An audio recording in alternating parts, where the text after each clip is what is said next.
Hare Krishna, Hare Krishna,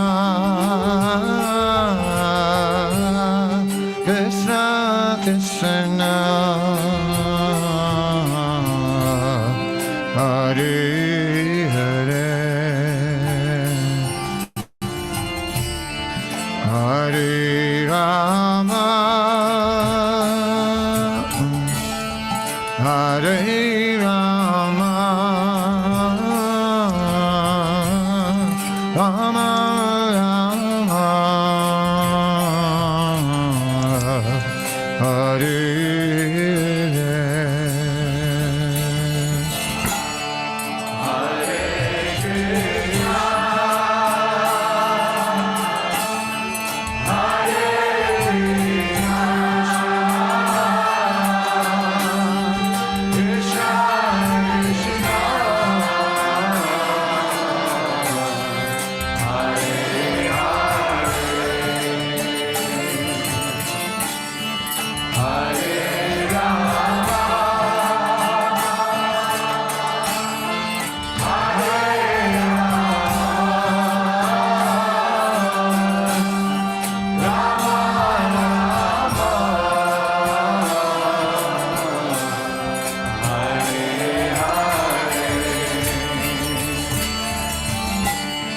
Hare Krishna,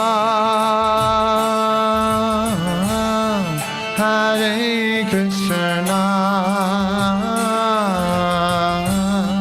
Krishna Krishna, Hare Hare, Hare Rama, Hare Rama, Rama Rama, Hare Hare,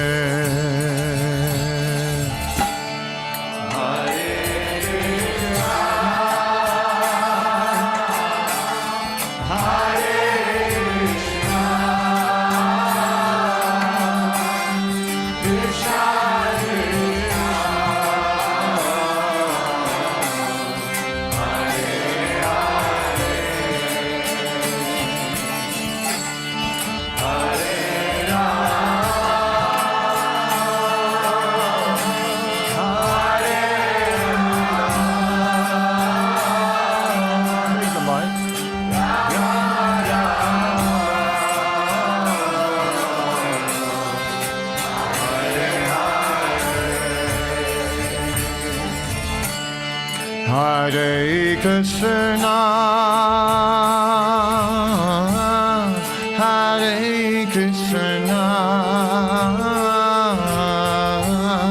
Krishna Krishna, Hare Hare, Hare Rama, Hare Rama, Rama Rama, Hare Hare,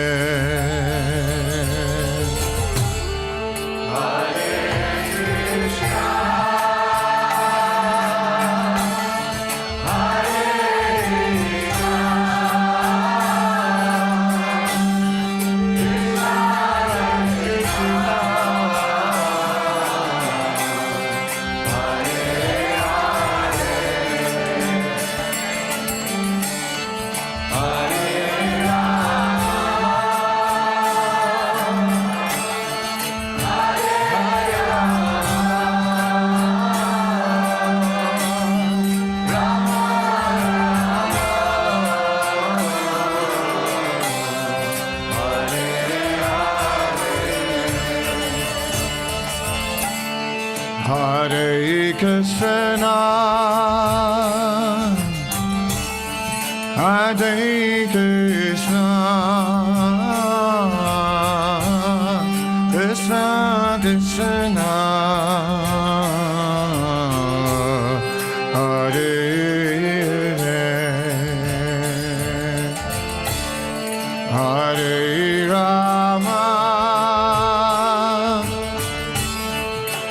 Hare Rama, Rama Rama, Hare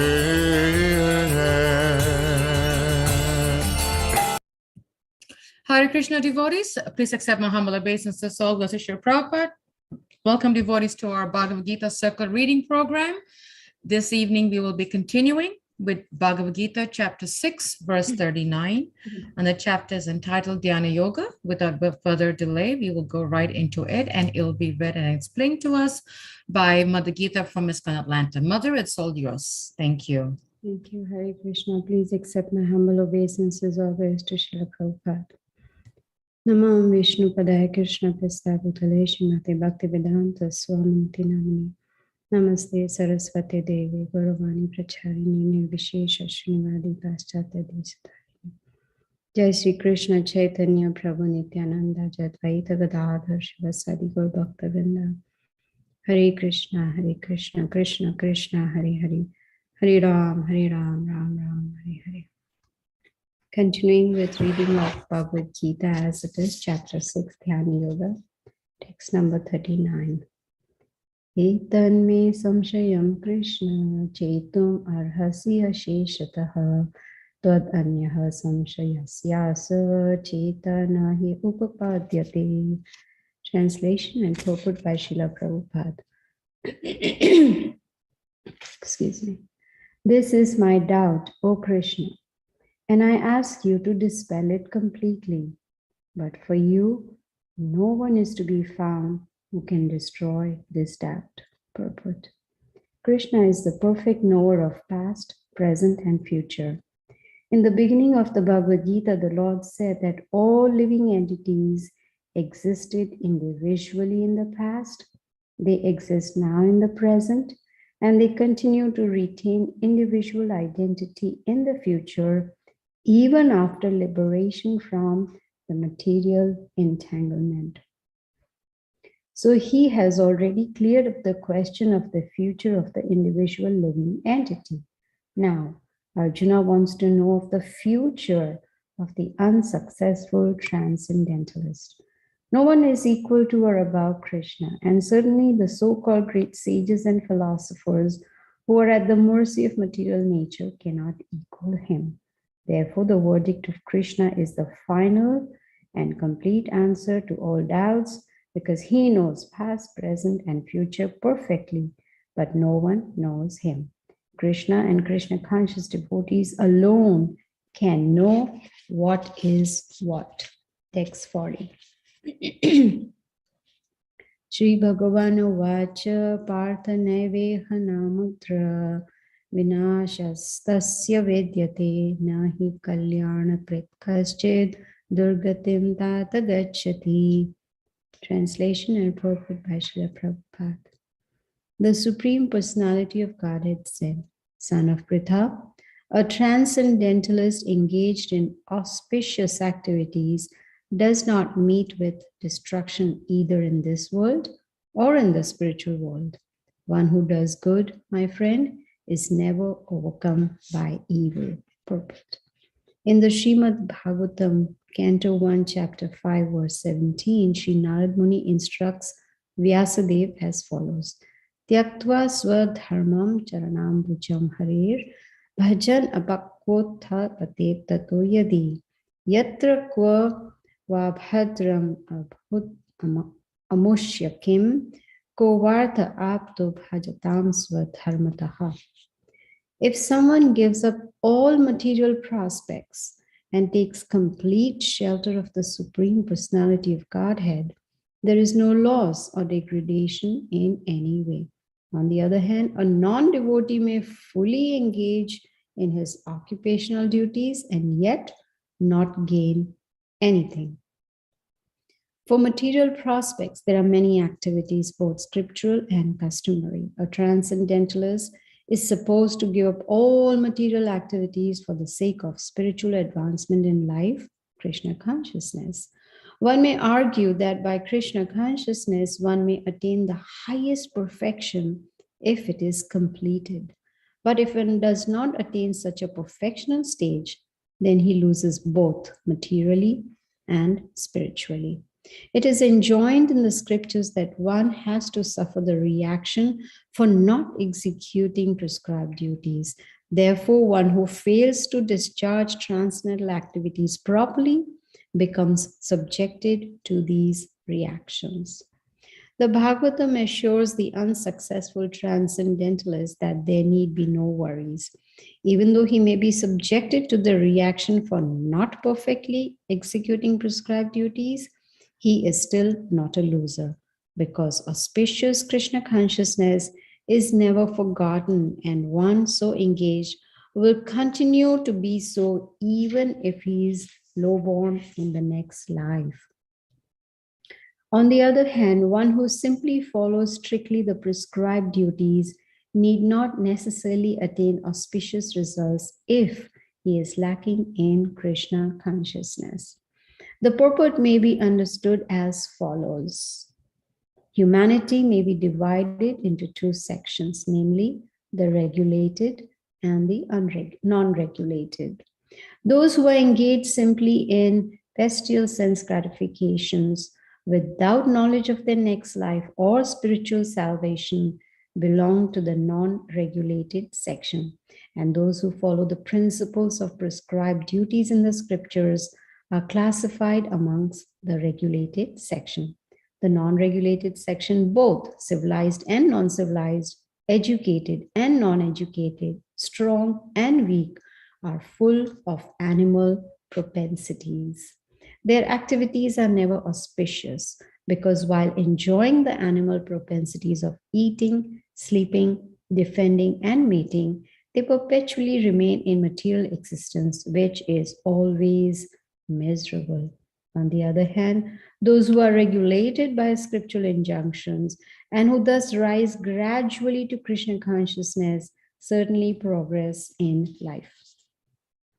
Those who are following the path of auspiciousness can be divided into three sections, namely the followers of scriptural rules and regulations who are enjoying material prosperity, those who are trying to find ultimate liberation from material existence, and those who are devotees in Krishna consciousness.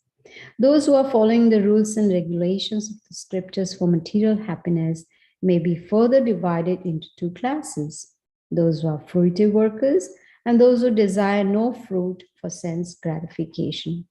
Those who are after fruitive results for sense gratification may be elevated to a higher standard of life, even to the higher planets, but still, because they are not free from material existence, they are not following the truly auspicious path. The only auspicious activities are those which lead one to liberation.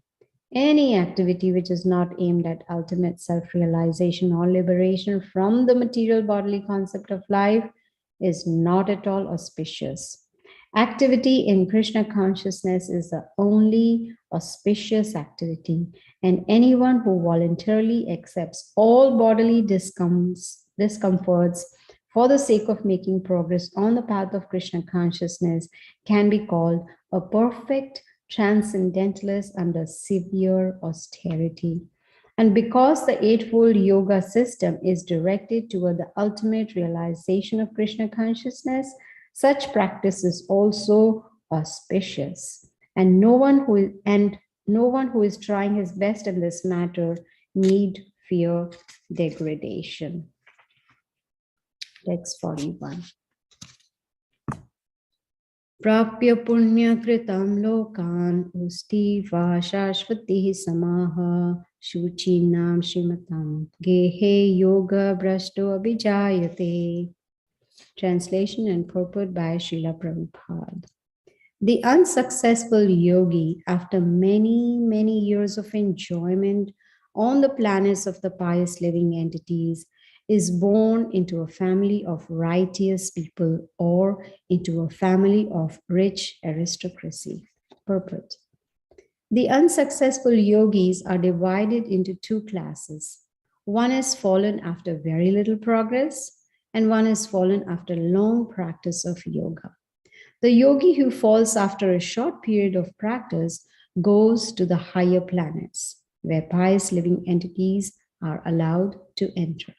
After prolonged life there, one is sent back again to this planet to take birth in the family of a righteous Brahmana, Vaishnava, or of aristocratic merchants. The real purpose of yoga practice is to achieve the highest perfection of Krishna consciousness, as explained in the last verse of this chapter. But those who do not persevere to such an extent and who fail because of material allurements are allowed by the grace of the Lord to make full utilization of their material propensities. And after that, they are given opportunities to live prosperous lives in righteous or aristocratic families.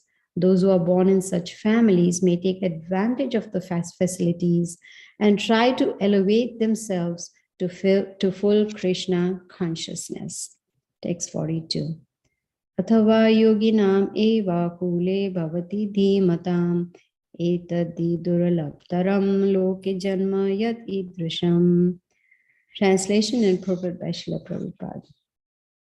Or, if unsuccessful after long practice of yoga, he takes his birth in a family of transcendentalists who are surely great in wisdom. Certainly, such a birth is rare in this world. Purport. Birth in a family of yogis or transcendentalists, those with great wisdom, is praised herein because the child born in such a family receives a spiritual impetus from the very beginning of his life. It is especially the case in the Acharya or Goswami families.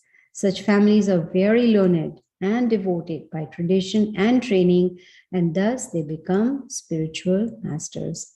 In India, there are many such Acharya families, but they have now degenerated due to insufficient education and training. By the grace of the Lord, there are still families that foster transcendentalists generation after generation.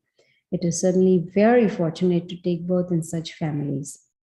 Fortunately, both our spiritual master Om Vishnupad Sri Srimad Bhakti Siddhanta Saraswati Goswami Maharaj and our humble self had the opportunity to take birth in such families by the grace of the Lord.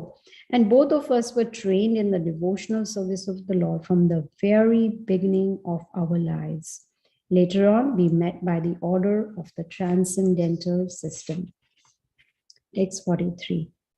Tatratam buddhi samyogam labate pauravadehikam yatate cha tato bhuyaha samsiddhau kurunandana. Excuse me. Translation and purport by Srila Prabhupada. On taking such a birth, he revives the divine consciousness of his previous life. And he again tries to make further progress in order to achieve complete success, O son of Guru. Purport. King Bharat, who took his third birth in the family of a good Brahmana, is an example of good birth for the revival of previous transcendental consciousness. King Bharat was the emperor of the world, and since his time, this planet has been known among the demigods as Bharatvarsh. Formerly, it was known as Ilavratvarsh. The emperor at an early age retired for spiritual perfection but failed to achieve success. In his next life, he took birth in the family of a good Brahmana and was known as Jad Bharat because he always remained secluded and did not talk to anyone. And later on, he was discovered as the greatest transcendentalist by King Rahugana. From his life, it is understood that transcendental endeavors or the practice of yoga never go in vain. By the grace of the Lord, the transcendental gets repeated opportunities for complete perfection in Krishna consciousness. Text 44. Purvabhyasena tenaiva hriyate hyavasho api saha jignasurapi yogasya shabda brahmati vartate. Translation and purport by Srila Prabhupada. By virtue of the divine consciousness of his previous life, he automatically becomes attracted to the yogic principles even without seeking them. Such an inquisitive transcendentalist stands always above the ritualistic principles of the scriptures. Purport. Advanced yogis are not very much attracted to the rituals of the scriptures, but they automatically become attracted to the yoga principles, which can elevate them to complete Krishna consciousness, the highest yoga perfection. In the Srimad Bhagavatam, Canto 3, Chapter 33, verse 7, such disregard of Vedic rituals by the advanced transcendentalists is explained as follows.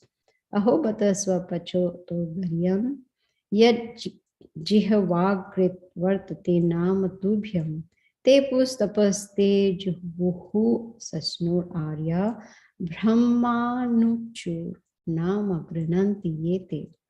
O my Lord, persons who chant the holy names of your Lordship are far, far advanced in spiritual life, even if born in families of dog eaters. Such chanters have undoubtedly performed all kinds of austerities and sacrifices, bathed in all sacred places, and finished all scriptural studies. The famous example of this was presented by Lord Chaitanya, who accepted Thakur Haridas as one of his most important disciples. Although Thakur Haridas happened to take his birth in a Muslim family, he was elevated to the post of Namacharya by Lord Chaitanya due to his rigidly attended principle of chanting 300,000 holy names of the Lord daily. Hare Krishna, Krishna Krishna, Hare Hare, Hare Ram, Ram Ram, Hare Hare. And because he chanted the holy name of the Lord constantly, it is understood that in his previous life, he must have passed through all the ritualistic methods of the Vedas known as Shabda Brahma. Unless, therefore, one is purified, one cannot take to the principles of Krishna consciousness or become engaged in chanting the holy name of the Lord, Hare Krishna. Text 45. Prayatnadyatamaanastu yogi samshuddha kilvishaha aneka janma samsiddhas tato yati param gatim. Translation and purport by Srila Prabhupada. And when the yogi engages himself with sincere endeavor in making further progress, being washed of all contaminations, then ultimately achieving perfection after many, many births of practice, he attains the supreme goal. Purport. A person born in a particularly righteous, aristocratic, or sacred family becomes conscious of his favorable condition for executing yoga practice. With determination, therefore, he begins his unfinished task, and thus he completely cleanses himself of all material contaminations. When he is finally free from all contaminations, he attains the supreme perfection, Krishna consciousness. Krishna consciousness is the perfect stage of being freed of all contaminations. This is confirmed in the Bhagavad Gita 7.28. Yesham tva antagatam papam jnanam punya karmanam te dvandva moha nirmukta bhajante mam dridavataha. After many, many births of executing pious activities, when one is completely freed from all contaminations and from all illusory dualities, one becomes engaged in the transcendental loving service of the Lord. Text 46. Tapasvibhyo adhiko yogi jnanibhyo api matodhikaha karmibhyaschadhiko yogi tasmad yogi bhavarjuna. Translation and purport by Srila Prabhupada. A yogi is greater than the ascetic, greater than the empiricist, and greater than the fruitive worker. Therefore, O Arjuna, in all circumstances, be a yogi. Purport. When we speak of yoga, we refer to linking our consciousness with the supreme absolute truth. Such a process is named differently by various practitioners in terms of the particular method adopted. When the linking process is predominantly in fruitive activities, it is called karma yoga. When it is predominantly empirical, it is called jnana yoga. And when it is predominantly in a devotional relationship with the Supreme Lord, it is called bhakti yoga. Bhakti yoga or Krishna consciousness is the ultimate perfection of all yogas, as will be explained in the next verse. The Lord has confirmed herein the superiority of yoga, but he has not mentioned that it is better than bhakti yoga. Bhakti yoga is full spiritual knowledge, and therefore nothing can excel it. Asceticism without self-knowledge is imperfect. Empiric knowledge without surrender to the Supreme Lord is also imperfect. And fruitive work without Krishna consciousness is a waste of time. Therefore, the most highly praised form of yoga performance mentioned here is Bhakti Yoga, and this is still more clearly explained in the next verse. Hare Krishna.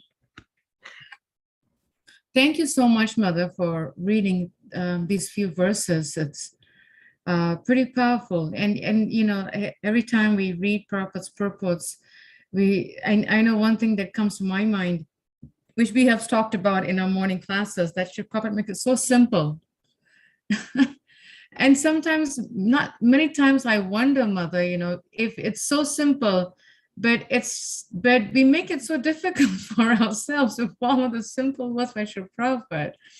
It's such a interesting mind that we live in, and world that we live in, that our minds are rascals. In fact, Srila Prabhupada has mentioned that this process is simple for the simple, complicated for the complicated. Yes, Mother. Yeah. Yes, that's a very nice reminder. Thank you, Mother. Any questions from devotees from this wonderful reading? Any thoughts, any takeaways or clarification that you need, that whatever we have learned or read, please do unmute yourself and you can share your thoughts. Mother, there was one question that I had as you were reading that stood out for me. And we have heard this so many times, highest perfection of Krishna consciousness. And that term or the phrase sounds so easy for, you know, surrendered souls, you know, like when I hear that phrase, I think of the sannyasis, you know, like they got it, they've mastered it. But then we also, when we read, we hear, you know, that we have to attain the highest perfection. But in this age of Kali Yuga, Mother, and, you know, at least for me, you know, not being a guru or a sannyasi, what's have you, how can we attain that? And will we ever attain it? It's like so fearful. From what I have heard, that even in chapter 3 and 5, Krishna says, you perform your prescribed duty and leave the result to Krishna. So it is up to Krishna's will. He will decide, you know, whom to bestow the mercy upon. We just keep following what we are asked to do, you know, just follow the instructions of Guru and Krishna and not worry about the result. Don't worry about, will I reach the perfectional stage or not? That is for Krishna to decide based on how sincere we are on our path of Krishna consciousness. Can I ask a question? Yes, Mother. I hope it's not for me. It's for everybody. Oh, good. So without looking in the verse, text number 40, how many times did Srila Prabhupada use the word Krishna consciousness? Mother, I have to admit, I did not pay attention. I am very fascinated by this word Krishna consciousness in almost every purport of Srila Prabhupada. So, and you made a very good point. Vrinda said, oh, yes, 9 times. Oh, you're pretty close, Vrinda. Yes, and it's possible it's 10 times. Maybe I missed one. I don't know. Good job. But you know, Mama, and it's so nice that you remind us about this, because we use that term Krishna consciousness very you know, loosely, yeah, you know, and we just say it as a matter of fact, right? But then to really imbibe the conscious, to be conscious and to be aware and, and really embrace it is a whole different level. Like like we just use the word, yeah, Krishna consciousness, but then to really know what it really means, it's like, for me, I feel that I think it takes a lot of austerity and purification in one's life to really know what that word actually means in our personal life. Yes, when in the beginning I used to think, that Krishna consciousness means we have to become conscious of Krishna, which is true. Mm-hmm. But then the ultimate goal is that Krishna has to become conscious of us, seeing our sincere endeavors and say, oh, here is the devotee who's really sincerely trying to know me. So basically, our aim should be that we want Krishna to be conscious of us, that, oh, here I am. I'm struggling in this material world, and I really, really, really want to go back to Godhead. And so I'm going to put in all that I have to, remain conscious of Krishna, with the aim that one day Krishna will become conscious of me. Dear Krishna said that's a beautiful point. Krishna has to also become conscious of us. I was thinking that same thing too, dear Krishna. Yeah. And I think, Mother, it's just like what you said, when, initially in my early years, I had the same thing, but I really liked how you flipped it the other way around. And I think, Mother, one time, I think you mentioned in one of your classes that even when it comes to devotional service, we our mood in doing service is not we make ourselves seen, but the Lord has to be able to see that, be attracted to our service, as opposed to we saying, hey, I'm here kind of a thing. I think that's a kind of a similar thing that you're saying here, Mother. Yes. And, I remember reading or hearing that especially when we go to the temple to have darshan of the deities, our vision should be towards seeing the deities and not seeing who all are present. We have the tendency to make a attendance chart, who all have come and who all have not come, and then so that we can question them next time. Why weren't you there for the Sunday feast? Whatever. But no, one has to be fully conscious of the Lord present in his deity form and start meditating starting from his lotus feet. The idea of having darshan of deities is excuse me, is that we can see the lotus feet and see how many tulasi leaves are there on his lotus feet. What are the ankle bells he's wearing? What are the different colors in the outfit? How's the embroidery? What are the different kinds of ornaments? The turban, and see his smile. And, sometimes we notice he is smiling and sometimes he's not, So just try and meditate on all this so that when we go to bed, we can remember all that just before going to bed. That is Krishna consciousness, being conscious of Krishna. And when Krishna will see all these endeavors, then say, aha, here is that devotee. And then he'll give more opportunities for progress. That's a really nice, beautiful point, Mother. Very, very beautiful point. Thank you for sharing that. Sure. Anyone else would like to ask a question, would like to share a reflection, realization from this wonderful, class and discussion of how we can attract the Lord, and actually how the Lord can be conscious of us. I really like that thinking, Mother. I have to really flip my thinking and really, get a clear. I'm just repeating what I've heard. Nothing comes from my brain. It's such a beautiful reflection, the Mother, such a wonderful thought that I never thought of it that way, It was really, really sweet, amazing point. Yeah, and I think it also applies to, when we hear this term pure devotional service, and we get all, bent out of shape. Will I ever get there? What does it actually mean to be pure? Do I have to be pure to go back to Godhead? But, I'm such a fallen soul. Then I was remembering, I think in one of your classes too, that is all by the mercy of the spiritual master that can help us to go back to Godhead. I don't know if I personally can ever do pure devotional service, but there's definitely some thought like, will I ever even have that mercy to We just get have that? to keep trying. We just have to keep trying, and Right. Krishna will decide.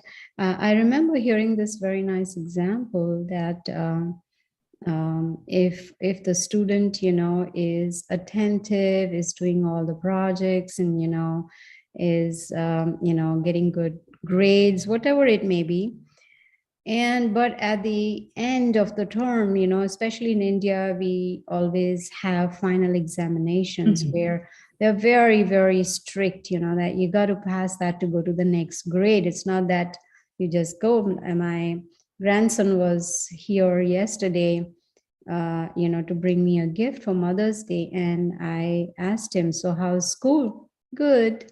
So I asked him, are you studying enough so that you will get promoted to the next grade? He said, everybody goes to the next grade.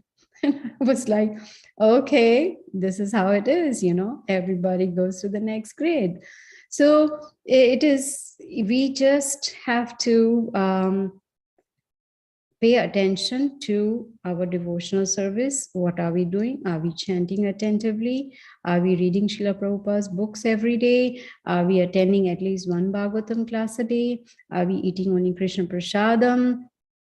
Are we doing some service? When we follow all this, then the Guru is automatically pleased. And that means Krishna is pleased. So we don't think of the end result, what is going to happen. So if the child has been good throughout the year, but at the final examination falls sick and is unable to sit for the exam, the teacher will send him to the next grade. This is what they follow in India.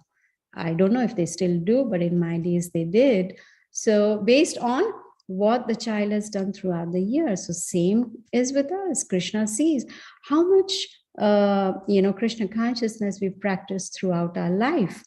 And supposing if we fail in the final exam, in the sense we are unable to remember Krishna at the time of death, Krishna will make sure that he reminds us to remember him.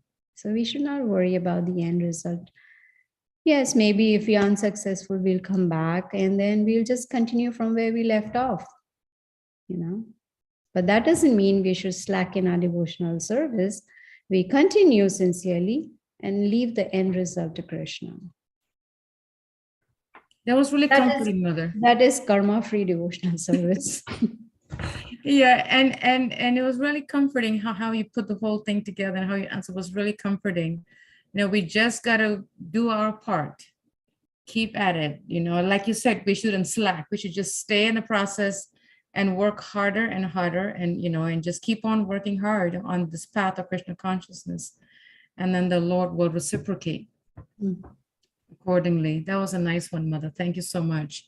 Any questions from devotees? Any thoughts, any reflections, any takeaways from this very, very nice reading from Bhagavad Gita?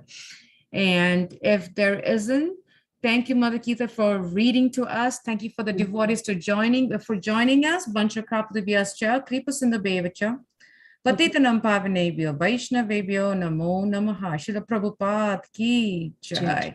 Thank you, Hare Krishna. Thank you, Mother. And I hope and pray you get well soon, Mother.